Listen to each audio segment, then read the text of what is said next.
Salut, c'est Marco de Top for Phone. Aujourd'hui, vidéo de test du Yeezy C5V. Le Yeezy C5V dont vous voyez tout de suite la boîte. Une boîte d'ailleurs que je vous avais déjà présentée lors d'une vidéo de déballage. Alors aujourd'hui, on est bien sur la vidéo de test et on va s'attarder sur ce mobile sous deux grands aspects. Les deux grandes parties classiques chez Top for Phone, du moins dans nos vidéos, puisqu'on aura une première partie qui va nous permettre de parler du matériel, à savoir l'image, le son, la connectivité, les performances, l'esthétique. Et puis une deuxième partie au cours de laquelle on parlera du système d'exploitation. La surcouche, il y en a une et vous verrez, il y en a une. Vous la voyez de toute façon tout de suite. Et plus largement, l'usage que l'on peut avoir de ce téléphone. À la fin de ces deux grandes parties, on aura bien sûr la conclusion au cours de laquelle on se dira si oui ou non il faut acheter le Yeezy C5V. Oui ou non? Est-ce que c'est pas un mobile de trop sur un marché qui, comme vous le savez, est fortement engorgé? On a des références nouvelles tous les jours de tous les constructeurs. Et finalement, est-ce que ce Yeezy C5V tire son épingle du jeu? On va le voir tout au long de cette vidéo. Alors avant de commencer à rentrer dans le détail, avant de commencer à exposer ce qu'est ce téléphone et à vraiment le décortiquer sous tous les angles, eh bien on va déjà aussi le repréciser un petit peu sur son marché. C'est un mobile qui vaut 170 € en novembre 2014, alors un tout petit peu moins, il est commercialisé au prix de 169,99 € pour être précis, prix officiel, prix de vente conseillé aux clients. Bon, on va arrondir à 170 €. Donc c'est concrètement un mobile qui par son prix déjà se positionne dans les entrées moyenne de gamme, fin d'entrée de gamme, début de moyenne gamme. Et c'est pas juste un positionnement par le prix, parce que vous allez voir qu'en termes de performance, c'est exactement ça. On est clairement dans le entre entrée de gamme et moyenne gamme. Alors la première partie de cette vidéo, c'est nécessairement de l'esthétique, donc on va faire le tour du propriétaire. Ce mobile est commercialisé ici en version noire, vous le voyez en noir. Il me semble qu'il existe aussi en version blanche. Mais enfin, quoi qu'il en soit, voilà, sachez que ce téléphone existe donc dans la version que vous êtes en train de voir, ce qui est logique, noir. Alors sur la face avant du mobile, qu'est-ce que l'on retrouve? Un écran de 5 pouces. Alors c'est pas pour rien que ce mobile s'appelle le C5V. Comme toujours chez Yeezy, quand vous avez un chiffre dans le nom du mobile, c'est tout simplement pour désigner la taille de son écran. Voilà, donc on est sur un écran qui fait 5 pouces, 5 pouces de diagonale. Alors 5 pouces de diagonale au-dessus duquel on retrouve, on va le voir ici, l'écouteur. On retrouve également du capteur photo frontal, 1,3 mégapixels, et puis du capteur de luminosité de proximité, très classique. En dessous du téléphone, en dessous de l'écran, on retrouve 3 touches sensitives rétro-éclairées. Bon, on a du mal à voir le rétroéclairage, c'est pas terrible. D'ailleurs, je me demande si vraiment, finalement... Ouais, bof. Donc un écran de 5 pouces, donc c'est un phablette, c'est le début des phablettes. Sur le côté gauche du mobile, on retrouve un bouton de contrôle de volume plus-moins. On retrouve sur le dessus un jack 3.5, sur le côté droit, un bouton on-off, et sur le dessous, une entrée micro USB. À remarquer que l'entrée micro primaire, elle se situe dans le coin inférieur gauche de la face avant du mobile. Et à l'arrière du mobile, qu'est-ce qu'on retrouve? Eh bien, on retrouve une entrée micro secondaire, c'est quand même utile, ça permet de diminuer le parasite extérieur sonore lorsque vous êtes en conversation notamment. On retrouve le capteur photo 8 mégapixels accompagné d'un flash LED, on remarquera notamment que le capteur photo forme une très légère excroissance à l'arrière du mobile. On retrouve le marquage Yeezy et on retrouve aussi une double fente pour laisser passer le son du haut-parleur. Et comme vous le savez, vous vous en rendez compte, et on le verra notamment lorsque l'on parlera du son, ou en tout cas on s'en rendra compte, et bien le son, comme il est diffusé à l'arrière, si vous posez le téléphone sur une table, c'est fini, le son va être franchement étouffé. Alors on va ouvrir le téléphone pour vous permettre de regarder un petit peu ce à quoi il ressemble à l'intérieur. Ça va me permettre aussi de vous montrer la batterie. Alors on va essayer de faire ça proprement sans tout casser. Alors petite particularité, le cache-batterie est dans un plastique légèrement soft skin, donc très doux au toucher, c'est très agréable à utiliser, très agréable à prendre en main. Autre conséquence par contre de ce matériau soft skin, c'est qu'il prend extrêmement bien les traces de doigts, tout comme l'écran d'ailleurs, il a tendance à se graisser très vite. Ah, alors juste, hop, je viens de me rendre compte que j'avais activé le mode flash LED du mobile, parce que vous pouvez vous en servir comme lampe torche. Voilà, on va revenir en arrière, on va arrêter d'appuyer n'importe où, et on va surtout éteindre le téléphone, comme ça sera mieux. Alors, à l'intérieur du téléphone, une fois qu'on retire le cache-batterie, qu'est-ce qu'on retrouve? On retrouve un emplacement pour la carte SIM, format mini, et un emplacement pour la carte micro SD, jusqu'à 64 Go de mémoire supplémentaire. Je reviendrai sur cet aspect tout à l'heure. On retrouve également la batterie Yeezy, une modèle YB124, mais ce qui est vraiment intéressant ici, c'est que, premièrement, elle est extractible, donc vous pouvez la remplacer, ou en tout cas en acheter une deuxième pour avoir plus d'autonomie, mais surtout, elle fait, et on le voit ici, 2020 mAh, c'est écrit là. Voilà, donc c'est une batterie tout à fait adaptée pour un téléphone de cette catégorie, à savoir un écran de 5 pouces. Donc un phablette de 5 pouces, selon moi, vous le savez, je vous le dis suffisamment souvent dans mes vidéos, eh bien c'est une batterie de 2000 mAh minimum. En dessous, je trouve ça un petit peu trop léger. Voilà. Alors je vous le disais, l'écran se salit très vite, il prend très facilement les traces de doigts. Vous voyez, je suis en train de faire une petite phase de nettoyage supplémentaire. Enfin bon, ça c'est pas le plus grave, mais oui, sachez-le que si vous êtes un peu maniaque, vous allez passer votre vie à le nettoyer. Alors, petite parenthèse supplémentaire, c'est un téléphone qui se prend très bien en main, mais forcément, comme il a un écran de 5 pouces, il faut l'utiliser à deux mains. En dessous de 5 pouces, on arrive encore à utiliser le téléphone avec une seule main, mais à partir de 5 pouces et plus, bon bah là, en général, c'est deux mains assurées pour pouvoir utiliser pleinement et de manière satisfaisante le téléphone. Alors, on est sur des dimensions qui sont relativement conséquentes. Bah, c'est pas dramatique non plus, je dis conséquente, mais bon, en 2014, vu l'abondance d'écrans 5 pouces et plus, on se rend compte que ce genre de taille d'écran et de taille de téléphone, finalement, c'est un peu devenu le standard. On est donc sur un téléphone qui fait 14,4 cm de long. Je reprends juste ma petite fiche pour éviter de vous dire des bêtises, parce qu'on est quand même sur quelque chose qui doit être précis. Donc 14,4 cm de long, 7,3 cm de large et 9 mm d'épaisseur, donc 0,9 cm d'épaisseur. Alors en termes de résistance, en termes de rigidité pardon, à la flexion, on est sur un téléphone, vous voyez, je n'arrive pas vraiment à lui donner de courbe. On est sur un téléphone qui présente une bonne rigidité. C'est lié notamment à une construction plutôt rigide, plutôt solide, ça c'est déjà le bon point, avec un châssis ici et une carrosserie qui font office un petit peu de structure rigidifiante, on va dire ça comme ça, mais surtout le bon point, c'est que ce téléphone, c'est la contrepartie positive qui fait 9 mm d'épaisseur, et bien pour le coup, justement, ça lui permet d'être plus rigide. Autre particularité que je ne vous ai pas indiquée, c'est que l'écran ici est protégé par une sorte de petit retour de carrosserie, ce qui fait que lorsque vous posez l'écran sur la face avant, eh bien, il n'est pas traité antérieur anti-casse, cet écran, mais en tout cas la particularité c'est que le retour de carrosserie va probablement vous permettre de le protéger un petit peu au niveau de son écran. Bon, c'est un bon petit point supplémentaire à mettre au compte du design. Un design qui, vous l'aurez remarqué, est somme toute assez banal. Il n'y a rien de très transcendant sur ce téléphone, c'est pas moche, je vois que j'ai du mal à replacer vraiment le cache batterie comme il faut. Bah, quoi qu'il en soit, c'est pas moche, c'est doux au toucher, c'est agréable à prendre en main, mais c'est pas le design le plus original qui soit. On est sur un téléphone complètement en construction plastique qui présente bien, où le niveau de finition est bon, mais c'est tout. Ça s'arrête là. On va pas trouver d'engouement absolument faramineux pour le design de ce mobile, ça ne sera pas le cas. C'est un mobile passe-partout, au design tout à fait sobre, comme il en existe plein, notamment chez Yes. Voilà, donc ça c'était pour vous présenter un petit peu le téléphone. Petite particularité en termes de poids, 180 grammes, on est sur un téléphone qui commence quand même à peser un peu, qui est au-dessus de la moyenne en termes de téléphone 5 pouces. Des 180 grammes, ça commence quand même à être costaud, à être un peu lourd. C'est peut-être aussi une contrepartie de la rigidité du téléphone. Il a peut-être été finalement rigidifié au niveau de son châssis interne, puisque je vous l'avoue, je ne l'ai pas démonté, donc je ne sais pas si à l'intérieur il n'y a pas des barres de métal par exemple qui pourraient permettre de rigidifier un peu le châssis. Bon, je vous ai présenté le design, je vous ai présenté notamment tous les angles du téléphone, mais aussi sa rigidité. Je ne vous ai pas présenté sa pression. Alors, la dalle, elle n'est pas traitée antérieure, elle n'est pas traitée anti-casse, elle n'est pas spécialement rigide, et l'écran est collé contre. Donc, ce qui fait qu'en cas de très forte pression, j'arrive à impacter, vous voyez, je vais le refaire, j'arrive à impacter un peu l'écran. Alors, c'est pas visible sur toute la face de l'écran, c'est surtout visible sur les côtés et sur les sur les côtés, voilà, sur les extrémités de l'écran. Quand vous appuyez notamment sur le bas de l'écran, vous arrivez à voir notamment une petite déformation de l'écran. Ici, c'est un peu moins visible, mais ça existe quand même. Donc c'est pas trop le centre qui est impacté, mais c'est plutôt les contours de l'écran. Voilà, la rigidité n'est pas exceptionnelle au niveau de la dalle, mais bon, c'est pas non plus catastrophique. Alors justement, je parlais d'écran, je vous ai parlé de sa résistance à la pression, ce qui est relativement modeste d'ailleurs, minime, on va dire ça comme ça. Mais pour l'image et le son, alors qu'est-ce qu'on peut dire au niveau de l'image et du son? Alors on est sur un écran de 5 pouces, je le rappelle, on est sur un écran de 5 pouces qui est doté d'une résolution QHD, mais c'est le petit QHD, donc c'est le Quarter HD. C'est un écran qui fait 960 pixels par 540 pixels de côté. 960, 540, je vais y arriver. QHD, donc on est sur une densité de 220 ppp, 220 pixels par pouce. Alors on est en dessous des 300 ppp jugés nécessaires pour ne pas voir justement les pixels à l'œil nu. On n'est pas sur une résolution HD, ni 720p et encore moins 1080p. Donc on est sur une résolution qui est vraiment très basique, on va dire, très classique du QHD. Particularité par contre, c'est que cet écran est un écran IPS LCD IPS dans le sens normal, et donc ce qui veut dire que on est sur une qualité d'image qui est plutôt bonne, plutôt contrastée, lumineuse. Voilà, donc en termes de qualité d'image, on est sur du bon, même si on n'est pas sur du Full HD, du HD Ready, avec une résolution qui est inférieure, enfin une densité inférieure à 300 ppp. Alors si on regarde une petite vidéo YouTube pour se donner une petite idée de la qualité de l'image, on va relancer ça tout de suite. Hop, ça me permet aussi de vous montrer qu'il y a bien un accéléromètre sur ce téléphone, si jamais vous en doutiez.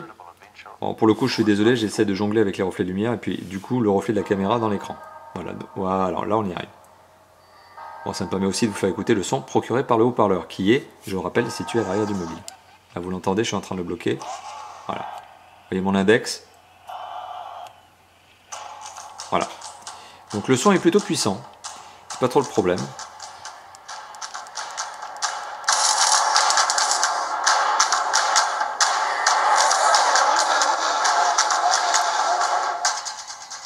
plutôt puissant.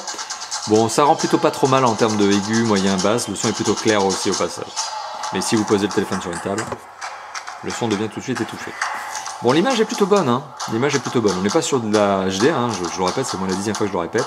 Mais on est sur un résultat qui reste malgré tout, convaincant. Voilà. Donc ça, c'était pour vous parler d'image. Le son, je vous en ai fait rapidement profiter un petit peu avec le haut-parleur. Alors, pour ce qui est de l'écouteur, donc qui se situe ici, hein, forcément, et du jack 3.5 qui se situe sur le dessus du mobile, rien à redire. Ça donne un son de tout à fait bonne qualité. On est sur un son tout à fait standard, quoi. Et alors de mémoire, mais j'ai peur de vous dire une bêtise maintenant, le son procuré par le jack 3.5, le jack 3.5 donc est un jack 3.5 en CTIA, me semble-t-il. Voilà, bon, j'ai peur de dire une bêtise, à prendre avec des pincettes donc, mais pour le coup je crois que c'est bien du CTIA. Donc voilà, on vient de parler de l'image et du son, donc il est temps de passer aux performances du mobile. Antutu, quoi de mieux que Antutu, hop, quand il veut bien se lancer, pour vous permettre de valoriser les performances d'un mobile. Eh ben voilà, hop, 2 fails de suite, est-ce qu'on va en arriver à un troisième, on va voir si ça se lance. C'est un peu long, c'est un peu longué tout ça. Ah voilà, 18 807 points, donc on va arrondir à 18 800 points. Bon, c'est que le score d'un entrée de gamme, moyen de gamme, c'est vraiment le début d'un moyen de gamme en 2014. Donc voilà, c'est un petit score qui vous permet de penser que ce téléphone est quand même capable de faire tourner des bons jeux, des bonnes applications. Alors des applications, il n'y a pas de problème, ça je vous le garantis. Vous pouvez faire tourner un gros GPS dessus, un gros logiciel de navigation de type TomTom marche sans aucun problème. Alors je parle même pas de Google Navigation qui marche sans aucun souci. Mais voilà, c'est peut-être les jeux 3D qui vont poser problème. Allez, on continue. Quadrant. Alors Quadrant, je vais pas le relancer parce que c'est un peu long quand même. Quadrant, 5400 points. Bon, c'est la même chose. En gros, c'est un score entre moyen de gamme et entrée de gamme. Et alors si je lance Epic Citadel, pour se faire une petite idée de la qualité graphique en mode jeu 3D, même si on sait que c'est pas un jeu, c'est une démo, que je baisse un peu le son pour éviter que ça me bugle au niveau de la vidéo donc, que vous êtes en train de voir. Voilà, donc l'image est plutôt bonne, hein. Encore une fois de plus, j'insiste là-dessus. Voilà. Là on est vraiment en mode démo, donc on se balade dans une petite ville médiévale sous Unreal Engine 3, Mobile Engine 3, donc qui est un moteur graphique qui est utilisé pour des FPS notamment. Voilà, donc ça rend plutôt pas mal. Ça rend plutôt pas mal, et on arrive quand même à ici un score assez sympathique en nombre de FPS, à savoir le nombre d'images affichées par seconde. Pour être très clair, la moyenne, le score moyen de FPS avec ce téléphone sur Epic Citadel, c'était de 56. Donc ce qui est loin d'être mauvais. Si je lance Dead Trigger 2, justement, pour se faire une petite idée en termes de jeu 3D. Alors Dead Trigger 2, on le sait, c'est pas le jeu 3D le plus gourmand qui soit. C'est mignon, ça prend pas trop de ressources au mobile. Justement, il faut pas trop lui en demander à ce mobile. Donc ça marchera bien avec un Dead Trigger, mais il faut pas trop en demander non plus. Par contre, séquence de chargement toujours incroyablement longue, c'est désespérant de lenteur, mais c'est pas tant lié au téléphone en lui-même que plutôt à Dead Trigger et au fait qu'il doit se synchroniser avec un serveur à distance, etc. Donc c'est le jeu en lui-même qui est hyper lent, hyper long. Et pour le coup, vous l'avez compris, hein, si vous n'avez pas de connexion web, bah forcément vous ne pouvez pas lancer le jeu. Ça fait partie de ces jeux qui sont bien casse-pieds, quoi. Mode démo. C'est le tutoriel, hein, c'est la première section du jeu.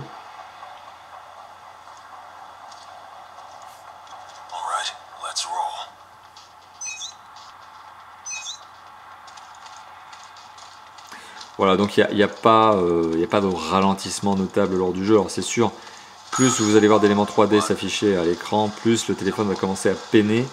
Mais bon, il tient le coup. Mais là, encore une fois de plus, on est sur Dead Trigger 2. C'est pas le jeu le plus gourmand qui soit en termes de ressources 3D.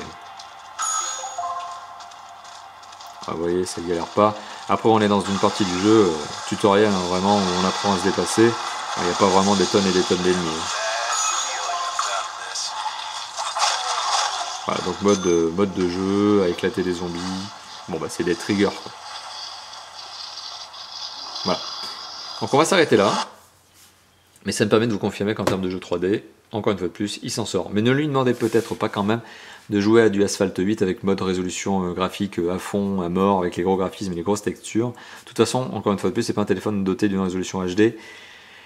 Ce qui fait que même en essayant de booster Asphalt 8 à fond au niveau des paramétrages, de toute façon le téléphone il va pas le faire tourner à fond parce que ça ne sera pas applicable. Voilà, donc ça c'était pour vous parler des performances. Alors il est quand même utile de préciser un petit peu quels sont les composants qui sont installés dans ce mobile. Donc on va aller dans les paramètres d'Antutu. On va regarder ce que nous dit Antutu notamment. Donc on apprend qu'il s'agit bien d'un Yez en 10 et 5V, donc là-dessus il n'y a pas d'erreur. Que le processeur graphique est un processeur tout court, processeur de calcul. C'est un MediaTek MT 6582. Bon ok, ça passe. Donc c'est un 4 cœurs cadencé à 1,3 GHz. Il est doté ce téléphone, hop, on va descendre juste ici, de 1 Go de RAM. Ça, jusqu'à là, tout va bien. Le seul problème de ce téléphone, c'est finalement son processeur graphique qui est un Mali 400MP. Et alors, clairement, Mali 400MP, c'est un processeur graphique vraiment vieillissant. Ça serait vraiment sympa qu'un jour les constructeurs arrêtent de le mettre. On est en 2014, il faudrait vraiment arrêter de le mettre, ce processeur. Il est vraiment has-been. Et c'est peut-être pour ça que justement, il ne score pas plus haut au niveau d'Antutu et de Quadrant. C'est vraiment son processeur graphique qui le dessert. C'est dommage parce que pour le reste, ce téléphone aurait pu très bien se comporter. Voilà, donc pas grand chose à rajouter sur les termes en termes de spec performance. Par contre, donc j'ai parlé de la mémoire vive, donc j'ai parlé de la RAM. Pardon, oui, de la RAM. Là, je vais parler de la mémoire de stockage, donc la ROM. Alors, sur les 4 Go de ROM revendiqués par le constructeur comme étant positionnés dans ce téléphone, installés dans ce téléphone, il faut savoir que lorsque vous allez allumer votre téléphone pour la première fois, eh bien les 4 Go, ils vont disparaître, ils vont fondre comme neige au soleil, et on se rend compte que les 4 Go, hop, les 4 Go, en fait, ne deviennent plus que 2,33. On va arrondir à 2,3. Donc voilà, vous n'avez que 2,3 Go de disponible lors du premier démarrage de ce téléphone.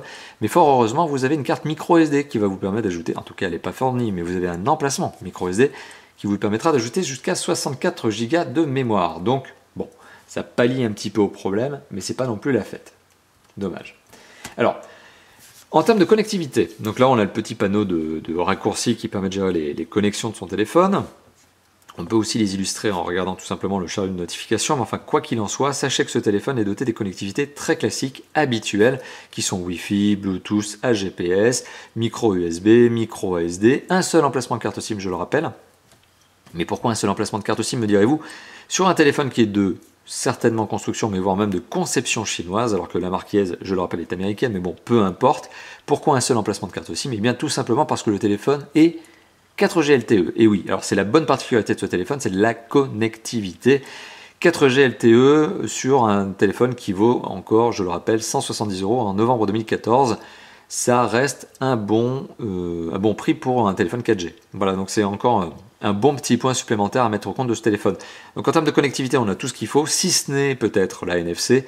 Mais est-ce que la NFC est vraiment utile? Eh bien, je vous le dirais que non, puisque à titre personnel, vous le savez, je vous le dis suffisamment souvent dans les vidéos de Tough for Phone, la NFC, je dois l'utiliser 3 ou 4 fois par an pour mes propres besoins perso. Si j'étais pas testeur, donc je pense que la NFC, je ne l'utiliserais même d'ailleurs quasiment jamais, voire peut-être 1 ou 2 fois, mais pour synchroniser avec un casque. Bluetooth NFC, bon, ça s'arrête là, c'est pas très utile. Donc en termes de connectivité, on est sur quelque chose de bon, d'autant que d'ailleurs en termes d'accroche, que ce soit Wi-Fi, que ce soit GSM, donc que ce soit GPS, etc. Donc tout est bon au niveau des accroches. J'ai pas constaté de déconnexion intempestive, donc ça veut dire que le téléphone se comporte plutôt bien. Autre particularité, c'est le DAS de ce téléphone, encore un bon point. Il est de 0,522 watts par kilo. En 2014, eh bien, c'est un bon score. Vous le savez, en Europe, on ne doit pas dépasser la norme de 2 watts par kilo, au-dessus de laquelle, justement, eh bien, vous n'avez pas le droit, le constructeur n'a pas le droit de commercialiser son mobile en Europe. Ici, on est sur un 0,522 qui est largement inférieur à ma propre barrière perso et psychologique de 1 watt par kilo. Donc le DAS de ce téléphone est plutôt bon. Il est dans la bonne norme en 2014. Voilà. Donc il est temps de passer à la deuxième partie de cette vidéo, le système d'exploitation. Alors le système d'exploitation, rien de plus simple pour l'illustrer. De toute façon, les amateurs avertis l'auront reconnu. On est tout simplement sur du Android. Alors on est sur du Android. Et là, c'est là où ça est intéressant. Donc on va aller dans les paramètres du téléphone et on va regarder quelle est la version d'Android. Hop, on le voit ici. C'est la 4.4.2 KitKat. Alors c'est quand même un bon point. Alors la 4.4.2 n'est pas la dernière version, puisque vous le savez, aujourd'hui on a Lollipop version 5.0 qui est sortie. Reste que Lollipop est très peu déployé aujourd'hui encore sur les mobiles. Donc on est sur la version KitKat d'Android, la 4.4.2 et non pas la 4.4.4, donc 4.4.2. Très bien. C'est un très bon système d'exploitation sur lequel Yez a mis une très légère surcouche. Surcouche qui est principalement graphique, on le voit notamment avec du fond d'écran, on le voit avec des icônes, ok. Un petit peu très léger de fonctionnel et d'applicatif, notamment on s'en souviendra ici, flashlight qui permet d'activer la lampe torche qui n'est ni plus ni moins que votre flash LED. Voilà, vous l'avez vu. Bon, ok, donc on a aussi le manuel utilisateur qui est au format PDF dans le téléphone. Bon, c'est toujours sympa, ça vous évite d'avoir un pavé de papier, et c'est toujours mieux pour la planète, placé dans la boîte. Ok. Bon, guide de démarrage, quand vous allumez votre téléphone pour la première fois, bon, bah, vous avez un guide de démarrage qui vous permet de savoir qu'est-ce que vous devez faire sur votre téléphone. Absolute qui est un traceur qui vous permet de savoir si votre téléphone est volé et d'essayer de le tracer. Bon, application qui marche une fois sur 1 million. On a du jeu, alors on a du jeu 3D, pas 3D, hein, mais on a du petit jeu genre Temple Run avec Danger Dash, etc. Des petits jeux strictement inutiles d'ailleurs qui eh bien, n'auraient aucun intérêt, n'aurait même pas mérité d'être installé, surtout qu'en plus il y en a qui sont en version démo, donc c'est encore mieux, c'est-à-dire que la démo elle est limitée dans le temps, donc c'est absolument inutile. Par contre, bon point, vous êtes en train de le voir, je peux désinstaller les applications. Et ça, c'est quand même pas mal. Donc je peux supprimer ces jeux qui sont, à mon sens, complètement inutiles. On notera aussi, je ne l'ai pas cité tout à l'heure, qu'il y a bien une radio FM, mais par contre, comme vous le voyez, vous êtes obligé de brancher le kit piéton en guise d'antenne, sinon ça ne marche pas. Voilà, donc qu'est-ce que j'en ai d'autre? Bon, on a la recherche Google, on a du hotspot qui vous permet de vous connecter plus facilement à du hotspot. Bon voilà, sinon on retrouve toutes les applications de base, notamment Google. On a du autre chose, Notebook, qui est en fait tout simplement un gestionnaire de notes, de prise de notes, qui ne remplacera pas mieux Keep, qui est l'application officielle de Google. On a Quick Office pour lire des documents Word, Excel, PowerPoint. Alors, on a du jeu avec Real Football 2014, mais strictement inutile. Et d'autres jeux, notamment on le remarquera avec Uno and Friends, The Avengers and Texas Hold'em Poker, avec un très très bon accent anglais comme vous me connaissez. Autant d'applications, autant de jeux strictement inutiles. Donc au final, l'application, enfin pardon, la surcouche, elle est principalement esthétique et elle se résume à, voilà, vous l'avez vu, un fond d'écran, quelques icônes et puis un peu de travail au niveau des paramètres du téléphone. Vous le voyez avec un petit retravail de design, mais c'est bien tout. Il n'y a pas grand chose de plus et c'est tant mieux parce que ça permet à ce téléphone qui n'a pas des composants de dingue de ne pas être pénalisé en termes de performance, ce qui fait qu'il tourne très très bien, en tout cas dans l'utilisation téléphonique de base. Donc c'est-à-dire là par exemple j'ai le tactile qui pose jamais aucun souci, le téléphone, le SMS, les emails, le web, etc. D'ailleurs tiens, il est temps de parler de l'usage de ce téléphone et on va arriver notamment à la partie utilisation sur internet. Alors globalement, ce téléphone il se destine à qui? À quel type d'usage? Bah, aux usages de monsieur tout le monde, que ce soit un particulier ou un professionnel. Du fait qu'il ait une connexion 4G LTE, d'ailleurs il est encore plus agréable à utiliser, notamment en termes de surf mobile. Pour le reste, c'est un téléphone qui est vraiment adapté à tout le monde, mais pas trop exigeant. Alors on n'est pas sur le plus simple et le plus basique des mobiles Yes, hein, il y a encore plus sous-spéqué que ça, mais on est sur un mobile qui voilà, n'est pas non plus une bête de course, donc en termes de jeu 3D, on sentira un petit peu, on sentira le manque. Hein. Quand vous voulez jouer à du vrai gros jeu 3D, ça va pas être la fête. Mais pour le reste, de toute façon, c'est un téléphone qui est capable de téléphoner, d'envoyer des SMS, d'envoyer des emails, bien sûr de les lire, d'aller sur Internet, hop. Et on va y aller si j'arrête d'appuyer n'importe où. Wow, il est là le navigateur. Voilà, d'aller sur Internet de manière tout à fait normale. Alors là, on est en Wi-Fi, hein, je le rappelle, on n'est pas en 4G. Et en plus, mon Wi-Fi, comme vous le savez, est toujours à l'agonie, puisque je suis toujours en train d'uploader des vidéos. Voilà, donc en termes d'usage, on est sur un téléphone qui répond à tous les usages. Il y a deux aspects de l'usage que j'ai envie de vous présenter ici, pour insister un petit peu quand même, et c'est relativement intéressant. Donc c'est caméra frontale, je le rappelle, 1,3 mégapixels pour faire des selfies. Bon, rien de transcendant. Caméra dorsale, 8 mégapixels. Bon, pour réserver 8 mégapixels, c'est un peu faible aujourd'hui. Hein. 2014, 8 mégapixels, c'est pas énorme. Mais par contre, ce qu'il y a de bien avec ce téléphone, c'est que son autofocus, hop, on va arrêter d'appuyer n'importe où. Son autofocus se positionne plutôt bien, vous le voyez, plutôt rapide. Si je secoue le téléphone dans tous les sens pour voir s'il se repositionne, oui. Il a une bonne gestion du macro, en fait. On peut vraiment envoyer, hein, je suis vraiment à rien du tout de la voiture miniature que je prends en photo. Hop, voilà. D'ailleurs, photo que vous retrouverez sur l'article de test de Top 4 Phone sur le site lui-même, hein, je le rappelle. Mais donc, en termes de photo, eh ben, c'est une bonne surprise. Le capteur photo 8 mégapixels, autofocus plutôt efficace, flash LED qui tabasse à mort, mais comme d'habitude, hein, c'est un peu l'habitude. Voilà, mais on est sur un capteur photo qui prend des bonnes photos de 8 mégapixels. Mais ça marche bien, il ne faut pas en demander plus. C'est très très bien. Rien à redire sur le capteur photo, qui d'ailleurs n'a pas tendance à faire de la surexposition, etc. C'est un bon 8 mégapixels. Peut-être un peu trop faible en nombre de mégapixels, mais la photo est bonne. Donc voilà, on ne va pas s'en plaindre. Maintenant, au niveau de l'autonomie, alors l'autonomie, je vous l'ai évoqué tout à l'heure, la batterie est une batterie de 2020 mAh. Sur un téléphone qui a un écran de 5 pouces, qui n'est pas trop gourmand en termes de performance, d'autant que, en plus, enfin qui n'est pas trop gourmand parce qu'il n'a pas des grosses performances, mais en plus il n'a pas un écran Full HD ou Super HD, etc., Ultra HD. On est sur un QHD. Donc, au global, l'autonomie de ce téléphone est plutôt bonne. C'est un téléphone qui, en théorie, est censé largement dépasser la journée en utilisation, on va dire normale. En termes de visionnage de vidéos, il faut savoir qu'une heure de vidéo YouTube notamment, avec toutes les connectivités ouvertes, 50% du son, 50% de la luminosité, donc c'est le grand classique, hein, c'est ce que je fais tout le temps pour tester un téléphone et son autonomie. Et bien il faut savoir qu'une heure de vidéo notamment, eh bien c'est à peu près entre 20 et 25% de la batterie qui est consommée. Donc c'est pas grand chose. C'est vraiment plutôt bon. On est sur un téléphone qui est donc doté d'une autonomie tout à fait bonne, tout à fait standard, on va dire ça comme ça. Alors voilà, je vous ai quand même détaillé ce téléphone sous les deux grandes parties qui sont logiciel et matériel avant. Et maintenant, il est temps de vous dire qu'est-ce que je pense de ce téléphone. Est-ce que c'est un bon téléphone? Est-ce que c'est un mauvais téléphone? En termes de prix, est-ce qu'on est bien ou pas? Alors, je rappelle, 170 €, 169,99 €, hein, c'est le prix officiel. C'est clairement le prix d'un moyen entrée de gamme. Entrée de gamme, moyen de gamme, c'est un peu entre les deux. En termes de performance, bon, c'est un peu limité. C'est un peu dommage, surtout qu'on a un processeur graphique qui est sans doute, selon moi, celui qui pose le plus de problèmes ici sur ce téléphone. Donc c'est probablement le composant qui aurait mérité d'être remplacé par quelque chose d'un peu plus frais, parce que le Mali 400MP, il est franchement et sérieusement dépassé. Il faut vraiment que les constructeurs aient de l'utiliser, c'est un drame ça. Bon, en termes de connectivité, on est sur du bon. En termes d'usage, bon, bah voilà, c'est un téléphone qui répond à tous les usages de manière plus ou moins bonne. Bon, regarder des vidéos et des vidéos pendant des heures et des heures sur cet écran, même s'il a une bonne qualité d'image, on sentira, ou en tout cas les fans de HD le sentiront, le manque de netteté de l'image, mais ça passe encore. Donc finalement, vous le voyez, j'ai pas de grande critique à lui faire, puisque pour son prix, il est tout à fait cohérent, il est logique ce téléphone.